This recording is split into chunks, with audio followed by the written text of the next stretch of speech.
Hello audience, সবুজ সংঘের ছেলেরা যখন 10ই মার্চ থেকে 12ই মার্চ পর্যন্ত 3 দিন ব্যাপী চণ্ডীপুর থানার অন্তর্গত বড় দৌলতপুর গ্রামে শ্রী শ্রী সরস্বতী মায়ের পূজা উপলক্ষে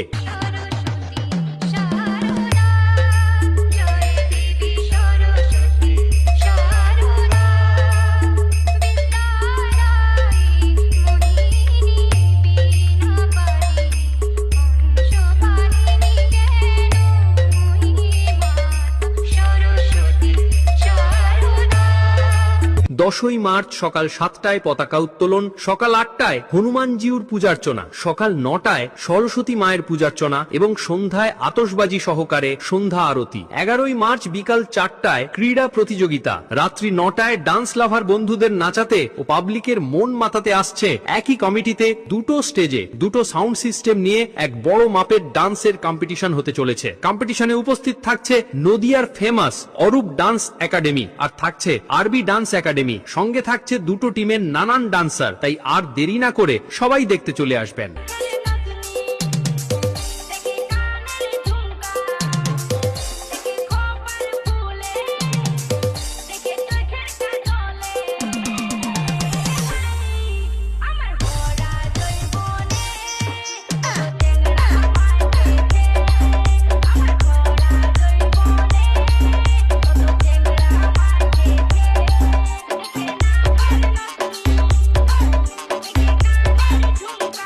বারোই মার্চ দুপুর 2টায় হাঁস ধরা প্রতিযোগিতা, বিকাল 4টায় ক্রীড়া প্রতিযোগিতা, রাত্রি 9টায় পুরস্কার বিতরণী সভা, রাত্রি 10টায় ড্যান্স প্রেমী বন্ধুদের নাচাতে আসছে প্রিয়াঙ্কা ডান্স গ্রুপ, সঙ্গে থাকছে অল ডান্সার। এছাড়াও যারা অনুষ্ঠান দেখতে আসবেন টোকনের মাধ্যমে 4 জনকে 500 টাকা করে পুরস্কার দেওয়া হবে এবং অনুষ্ঠান দিনগুলিতে সবাইকে নাচাতে ও পুরো এলাকা কাঁপাতে আসছে জিকে মিউজিক।